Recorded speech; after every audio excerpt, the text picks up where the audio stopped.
The most important presence here is the Holy Spirit. Malalaki bang pinupuntahan dito kundi ang banal na Espiritu at pakinig sa kanyang salita. Purihin ang Panginoon.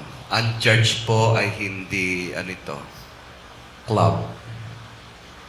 Hindi rin ito, just simply fellowship. God purposed it. He built it. From this rock, sabi niya, from this rock I will build my church. He is the founder, He is the foundation. But the builder is the Holy Spirit.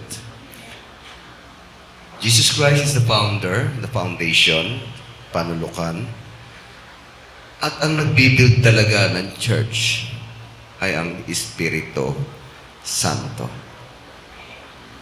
Kaya in the church, the most important presence is the Holy Spirit. Hindi lang ang mga awit, hindi ang preacher, hindi ang katabi nyo, hindi nag-invite sa inyo. Let us feel the most important presence, the Holy Spirit. Heavenly Father, thank you for being with us. Pakabanalin niyo ang aming pagtitipon at magsalita kayo sa puso, sa buhay, sa damdamin, sa isip ng bawat isa sa magitan ng inyong salita. The church is yours. Binuwis niyo ang buhay para matatag ang church na to. At ngayon, ang Espiritu Santo ang sumasa amin upang ipagpatuloy ang kalooban niyo. Kaya naman kami, Lord God, naghihintay sa inyong salita at yung banal na Espiritu na magmi-minister sa buhay namin. Sa ngalan ni Jesus. Amen.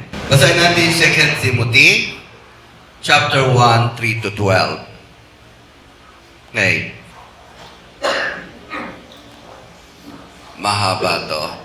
Pero worthy na pag-aralan natin ang sulat nito kay Timoteo. Sulat to ni Pablo kay Timoteo. Okay? At ang kininyo na ito'y sinusulat din sa inyo. Ang sabi rito, I'll read the verse 3 and then alternate until we finish to 12. I thank God whom I serve as my ancestors did. With a clear conscience as night and day, I constantly remember you in my prayers. Okay, Timothy kausap niya rito. Kaya sa verse 4.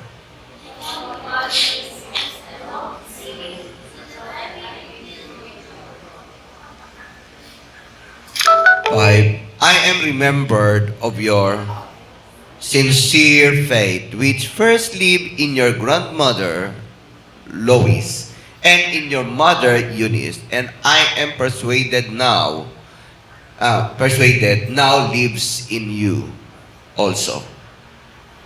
6 kayo.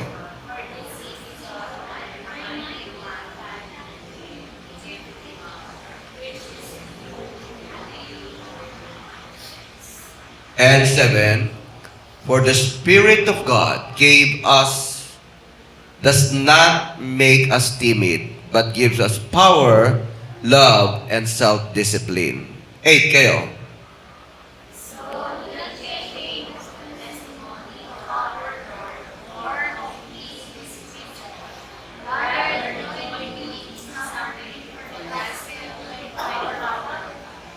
Amen. 9. He has saved us and called us to a holy life, not because of anything we have done, but because of His own purpose and grace. This grace was given us in Christ Jesus before the beginning of time. Kayo sa 10.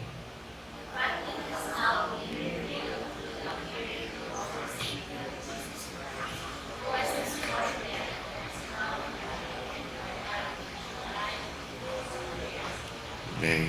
11. And of this gospel, I was appointed a herald and an apostle and a teacher. Kayo sa 12, last verse to.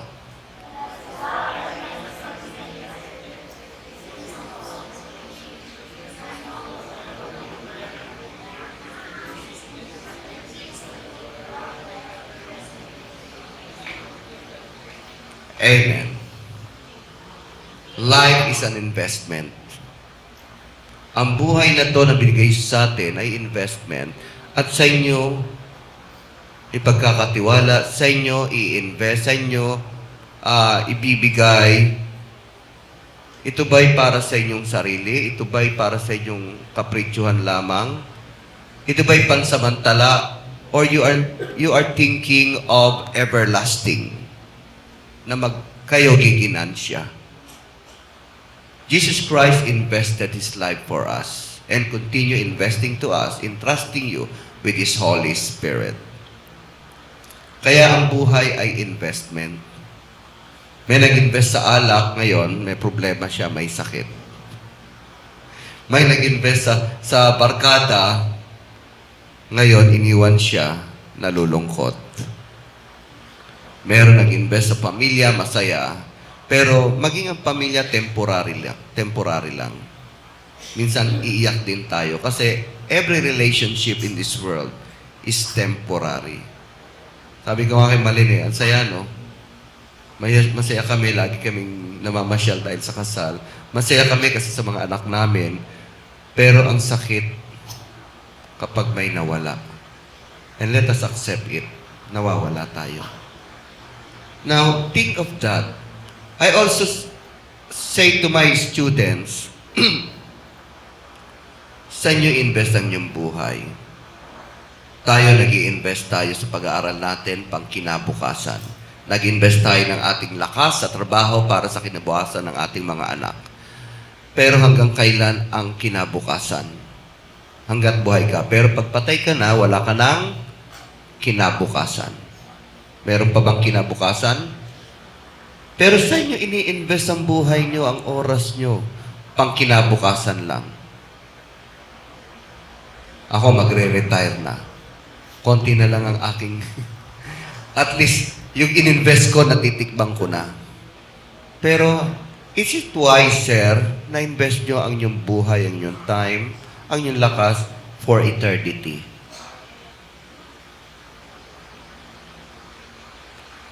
Walang insurance company na magbibigay sa inyo ng walang hanggan. Maaari hanggang libingan. Pwede. Bumili kayo ng St. Peter. Pero hanggang dan lang yon.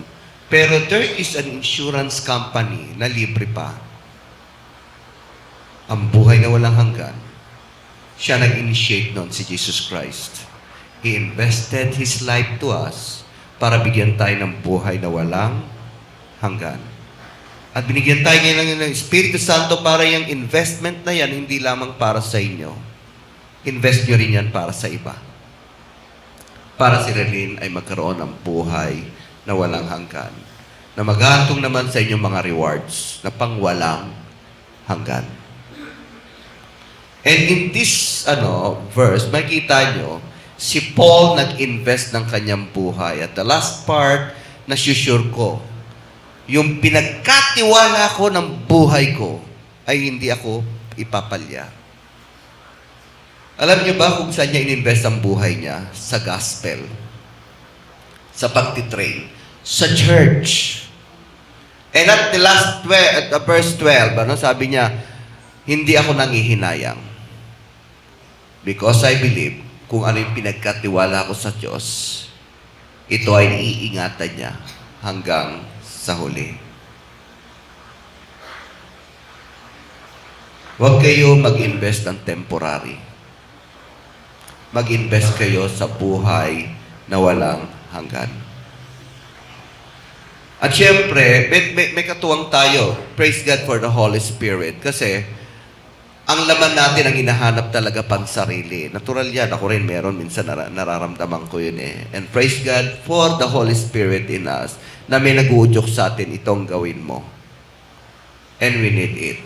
At dun sa verse 7, sabi niya, God did not give you a spirit of fear, but of love, discipline, and sound mind. Meaning, if you invest your life with God, you are in the right path with the guidance of the Holy Spirit. Palalakasin ka. Huwag kayong matakot. Huwag kayong matakot na nagbibigay kayo sa church. Huwag kayong matakot na naiwan niyo yung mga labahin niyo.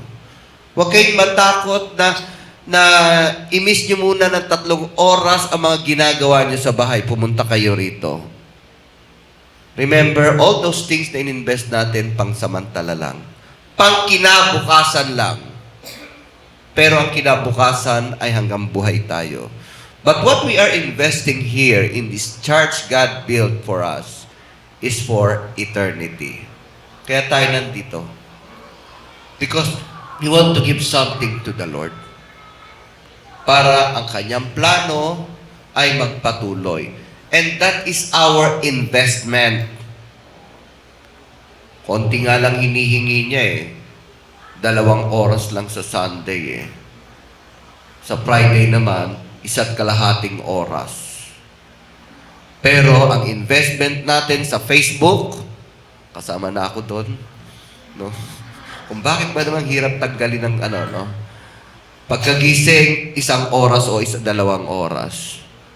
Habang nagbabiyahe, Facebook pa rin. Bago matulog, hindi ko naman i-excuse ang sarili ko. Pero ang hinihingi ng Panginoon na investment nyo ng oras nyo sa Kanya, ilang oras niya lang yan, ibigay nyo naman sa Panginoon. Huwag naman puro sa sarili. Huwag naman puro pangkinabukasan. Invest something for your eternity. So, yung binasa natin, this is example of pastoral letter. When we say pastoral letter, bilang pastor, magte-train siya ng pastor para mapagpatuloy ang ininvest ng Diyos sa church. Binigay niya ang buhay para sa atin. Kailangan magpatuloy natin sa patnubay din ng Espiritu Santo. Kaya sabi ni Pablo, alam ko, pinag-pray ka na namin, yung pananampalataya na yan, na sinimulan mula sa lola mo, napunta sa nanay mo, at ngayon nasa iyo, alam kong nasa iyo ngayon yan. Ipagpatuloy mo yan, anak ko. Binigyan ka ng Espiritu Santo na para hindi ka matakot. Binigyan ka ng Espiritu Santo ng pag-ibig, unawa, at pagpipigil sa sarili. And that is investment of God in us. Ipagpatuloy natin yun. So, gospel should be shared. In verse 8, babasa nyo ron, talagang, ang purpose ng church is not always kasiyahan. Christmas party, anniversary, hindi po yan. Ipakita na maganda tayong umawit, sumayaw, mag-perform. Hindi lang po yan. Kaya ginagawa natin yan, kasama din yan. Kasi we want to attract other people na kung saan niligtas tayo ng Panginoon, sana sila rin ay maligtas. Yun ang talagang purpose ng Panginoon. And we are here to be trained. Tinrain tayo ng mga nauna sa atin, ng mga pastor, ng mga elders, at ngayon kayo ang susunod. Ay, mga youth, mga children, patuloy niyo yan. Mga young adult, kami, palipas na kami. Kaya ngayon, ang leaders ngayon, mapapansin nyo, mga kabataan na, mga younger sa akin, sila Micah, sila Pastor Russell, sila Pastor Mark, sila na. Kasi ako, palaos na. Hinihingi ko, tumagal man lang ako ng 75 years. Accepted ko yun. Kung bigyan man ako ng mas mahaba dyan, praise the Lord. But I'm asking the Lord na ma-reach out ko man lang yung 75 years. Ma-enjoy ko yan. Sa ayon sa gusto, talagang lilisan tayo rito. Kaya sa inyo i-invest ang buhay nyo. Praise God. Ang pera nyo, sa inyo ginastos. Sa cellphone, sa damit. Pero wala na eh. Pero yung mga ginastos nyo rito, alam nyo ba, naka-record yan sa Panginoon. It is an investment for eternity. So, dito, tinutukoy ni Pablo na alam niya mamatay siya, iaalay na siya. Alam niya napapatayin siya ni Nero. Kaya itinitrain niya si Timothy bilang kasunod. At siyempre, may mga train siya, lola niya, nanay niya, and ngayon si Timothy. Kaya sabi niya, huwag kang matakot, anak. Huwag kang mahiya. Huwag mo rin akong ikahiya na ngayon nakakulong. Ipagpatuloy mo ang pagbabahagi ng salita ng Diyos. Kaya ba ginagawa natin dito? Makiparticipate naman kayo. Ngayon, magkakaroon ng mga quarterly kung anong ginagawa ni Micah na siya nakaisip niyan, praise the Lord, na makakuha man lang, makashare man lang ng salita ng Diyos. And that's the work of the church. Participate kayo. Baka may ilang mga ma-invite natin, sila yung gagamitin din susunod. And that is the will of God. Malalaos na si Paul. Alam niyang mamamatay na siya, kaya itinasalin niya ang leadership ngayon kay Timothy. Because the church is a continuous body. At sinabi ko sa inyo, ang church building na to, hindi ko pag-aari. Pero kung inikwenta-kwenta ko, alam niyo magkano ang percentage na nagastos ko dito? About 95%. Hindi ko alam na akin pala yun. Hindi ko alam, ha? Kasi ginastos dito, binibigay ng publisher ko. Akala ko, donated dito. Yung pala, yung binibigay dito, income ko rin sa ibang libro na hindi ko alam. E di, bigay naman ako ng bigay dito, no? Later on, nalaman ko, kaya pala hindi ma-invite. Hindi siya ma-invite dito. Nagdo-donate 150,000, 100,000, every 3 months, every 2 months. Lahat na ibigay ko rito nung kunenta ko, almost more than million. Pero syempre, share ko rin dito. Later on, na-realize ko na yung palang mga donation kuno ng publisher ko sa libro, income ko pala sa ibang schools. Income ko pala na ginaya yung libro ko, na ginaya nila, iba nag-edit, at yun ang binenta. Naawa siguro sa akin, o tinats na rin ng Panginoon, nag-share sila sa akin. Hindi ko alam. Ang tawag kasi niya, Pastor, magbibigay ako sa church. Akala ko talagang bigay. Di pa na-invite namin for 5 years, for 7 years. Ayaw pumunta. Later on ko lang nalaman na yung pala ay share ko dapat. Hindi nila sinasabi. Pero okay na rin. Dahil ang church na to, yun ang himala ng Diyos. Dahil kung alam ko lang pera ko yun, hindi ko may bibigay ng 100% yun. Siyempre, 50-50 kami ng Panginoon. Pero naibigay ko na lahat. Kaya hindi ko inaangkin. Ito'y inyo. Mga yun, ito'y inyo. Mga pastors, ito'y inyo. Pangalagaan nyo. Hindi yung building, ha? Yung gagamitin ng mga tao. Hindi yung building. Ginamit lang yung libro para makapagpatayo ng church. And that is the miracle of God. Praise God. Why? Sinimulan to ng Panginoon. At ngayon, dapat ipagpatuloy nyo naman. Huwag kayong matakot, walang magmamay-ari ng building na to. Kayo na mga nandito, na kayo na nabibless, kayo na tumatanggap ng salita ng Panginoon, kayo naman ang gagamitin ng Diyos para ipagpatuloy ang gawain ito. At yan ang nakikita-kita ni Pablo kay Timothy, na sila ang susunod. Because the church, the gospel should be shared. Gospel, when you say gospel, it is a good news, mabuting balita. Mabuting balita, ibig sabihin yun, gospel. Ano ba yung mabuting balita sa mga tao, sa mga kaluluwa? Na bagamat sila'y makasalanan, na bagamat sila'y naging karumal-dumal sa buhay nila, na bagamat sila'y alam nila mapupunta sila sa impyerno, ang good news, mayroon ng namatay para sa atin. Mayroon ng pinatay para sa ating mga kasalanan. Mayroon ng namatay na para mala-impyerno, para tayo hindi mapunta ng impyerno. And the good news is that He paid the price. He invested His life, His blood, His time in the world para tayo naman ay mapunta sa buhay na walang hanggan. And it is Jesus Christ. He is the founder. Siya ang panulukan. Siya ang dahilan kung bakit may church. Siya ang dahilan kung bakit tayo nagpapatuloy. Siya ang dahilan kung bakit tayo umaawit ng masaya.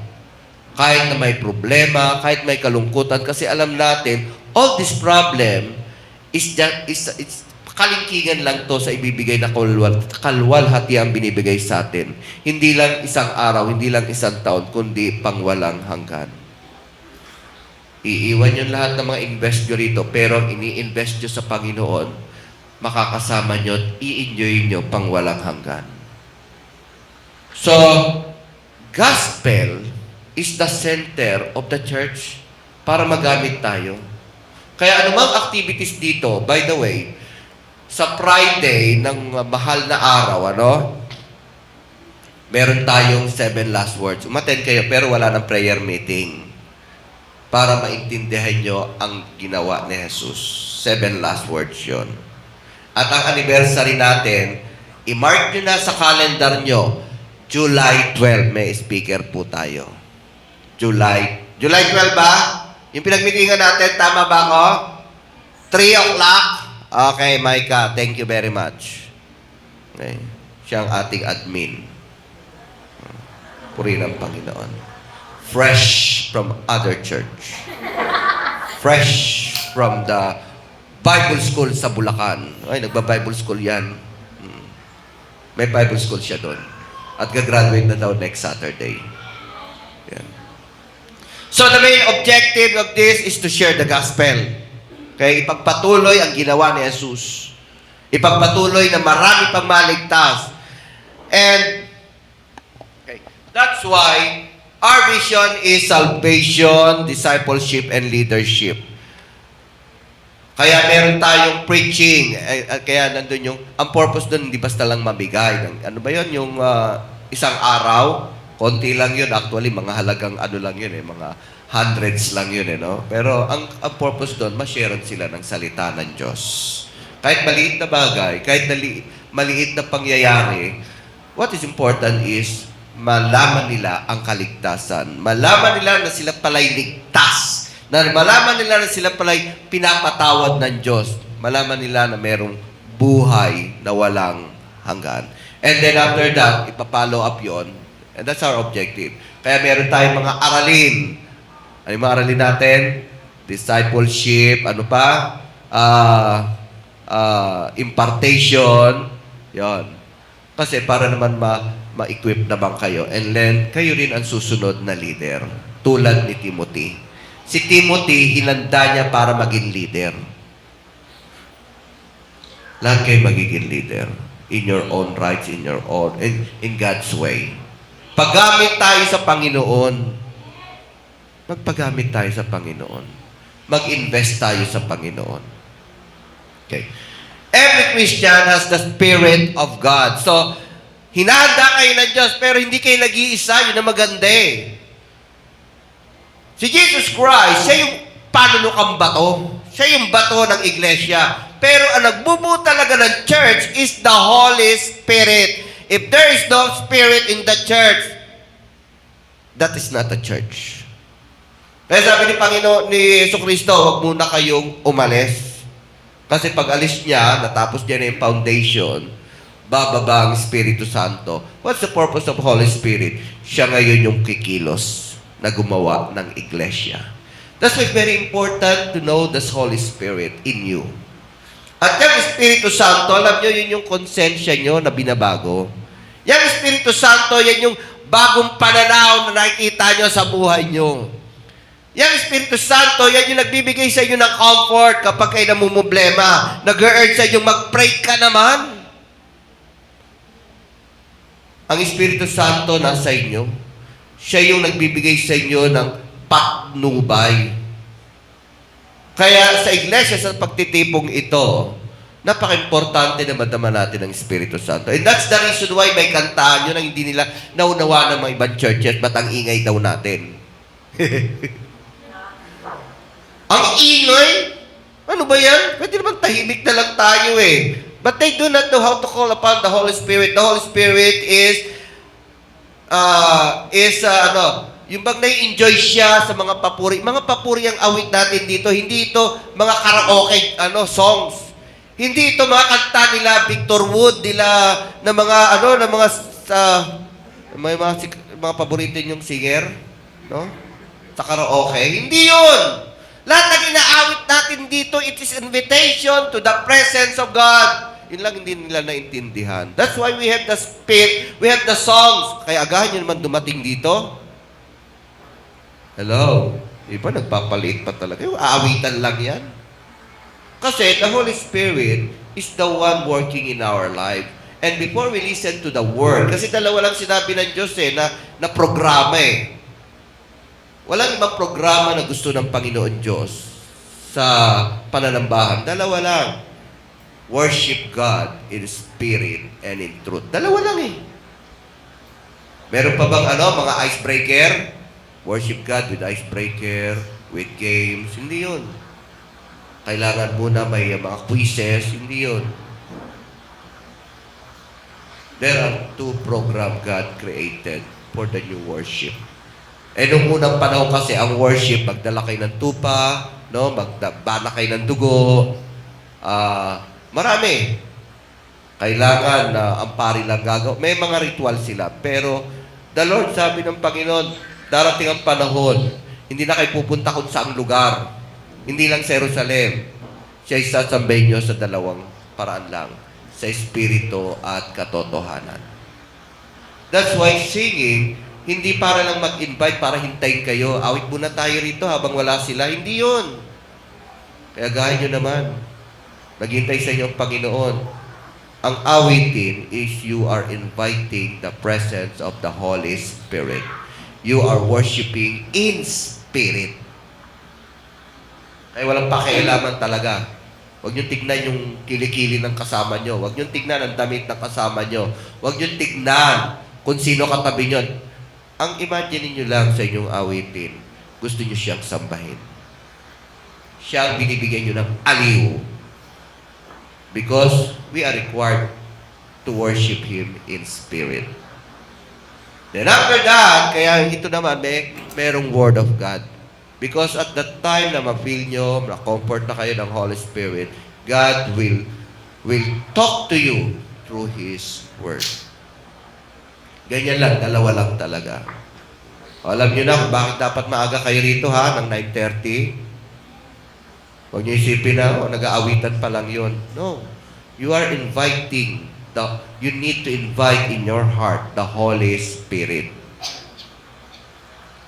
Kanina dami pang bakante, no? Kaya ayaw ko lumingon eh. Ayaw ko sila dyan. Basta ako, I invite the Holy Spirit in my heart. And that's the function of singing. That's the function of may worship leader dito. Tinutulungan tayo na ma-feel ang Espiritu Santo. That's the work of the worship team. So, we are here. So, every Christian have the Spirit of God. Pag ang church hindi dinadama o ini-invite o walang espiritu, no? Sila'y gumagalaw lamang sa diktanan ng pastor o di kaya may prompter, o mapo kayo dyan. Dito ka, dito ka. Pag sinabing umiyak kayo. Pag sinabing makinig kayo. May ganun church eh. At wala talagang espiritu. That's not the church. Because the builder of the church is the Holy Spirit.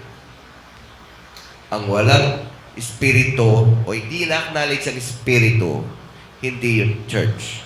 Puro aral-aral. Kulang. Ano lang sila? Truth. Walang spirit. Iba naman, puro spirit naman. Mali din yun. Puro mga iwaga, puro mga pagkahalukay ng damdamin.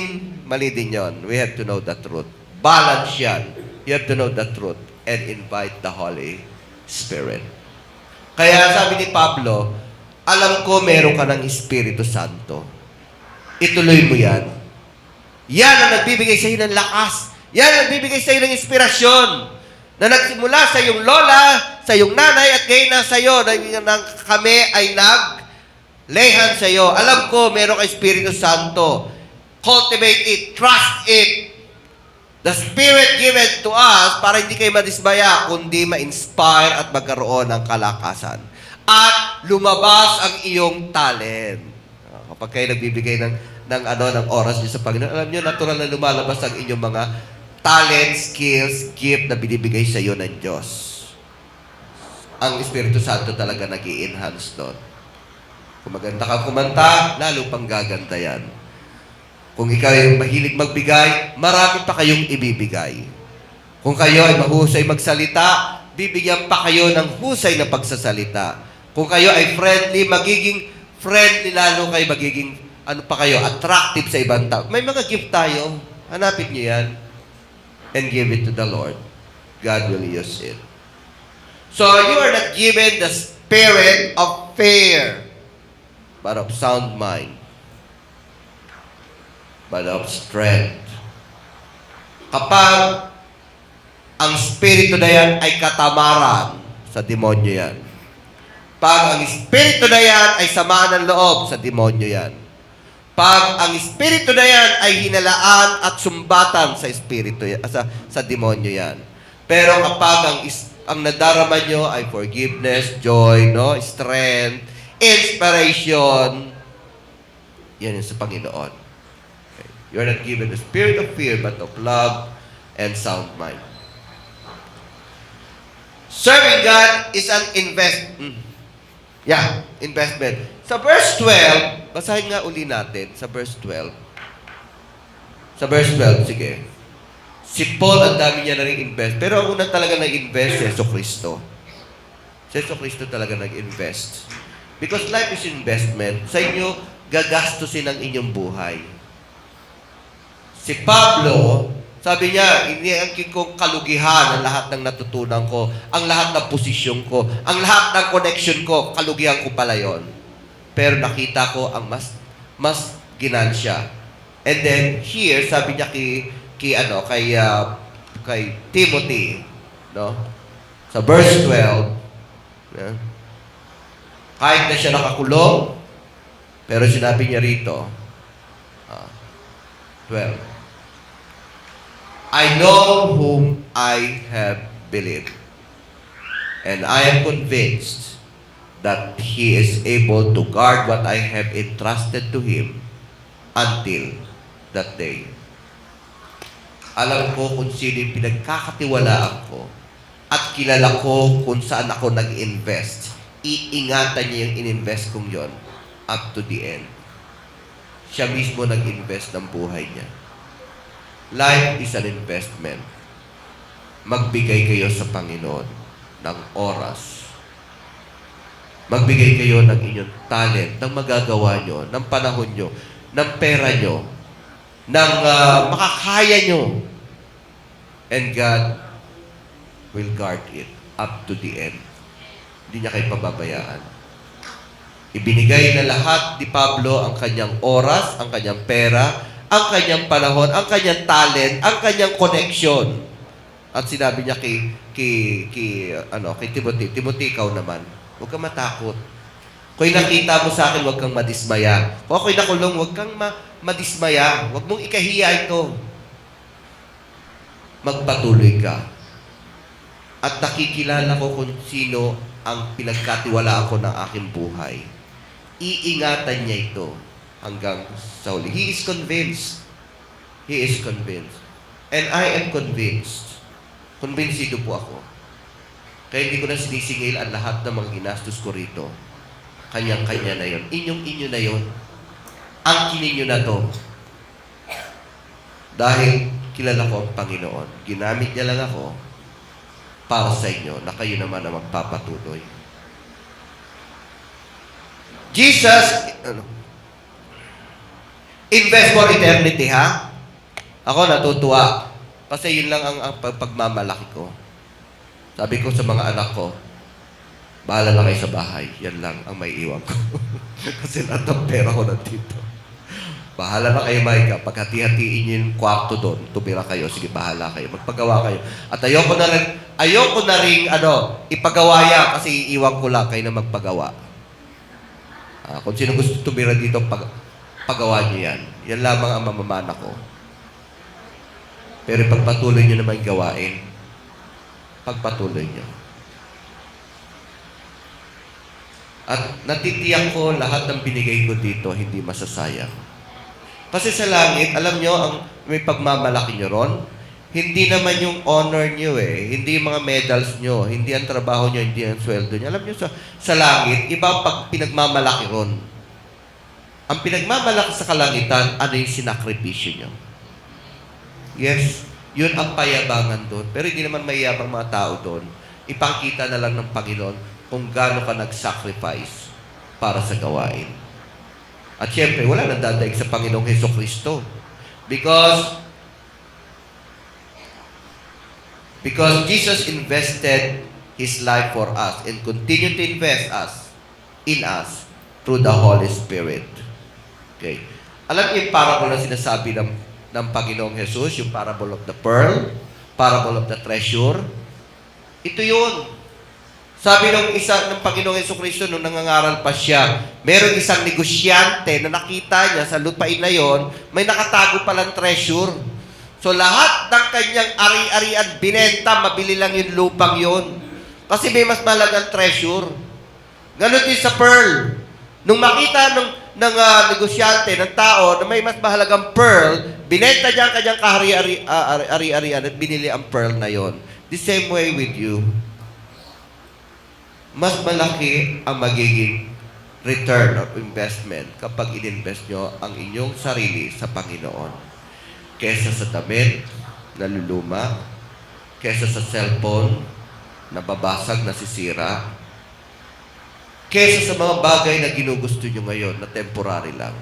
Invest your life in God.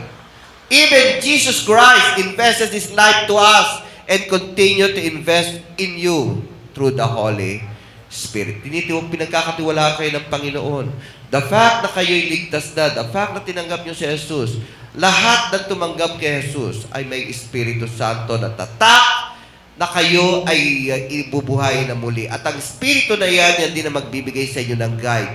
Yan ang magbibigay din sa inyo ng talino na mag-i-enhance na kaya nyo palang gawin yon. Let us all stand up.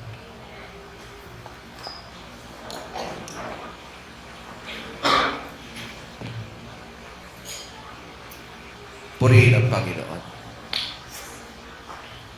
Purihin ang Panginoon. In verse 7, inassure niya si Timothy, don't worry. God has given you, did not give you the spirit of fear, but of love and sound mind. Ganon din po sa inyo. Each of you has the Holy Spirit. Each of you, the time na tinanggap nyo si Jesucristo sa buhay nyo, merong Espiritu Santo. Kasi yung tatak sa kaluluwa nyo na ito'y muling bubuhayin ng Diyos. Each of us has the Holy Spirit. Let us be sensitive to the Holy Spirit invested in us. Pinagkatiwalaan kayo ng Panginoon, ang Espiritu niya.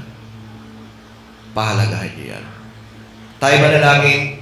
Panginoon, salamat o Diyos sa church na to, sa presensya nyo, kay Jesucristo na inalay niya ang kanyang buhay, invest niya ang kanyang buhay, at muling na buhay, para naman kami ay bigyan ng Espiritu Santo upang, Panginoon, bumuo siya ng iglesia. Lord, bawat member ng iglesia, pagpalain nyo.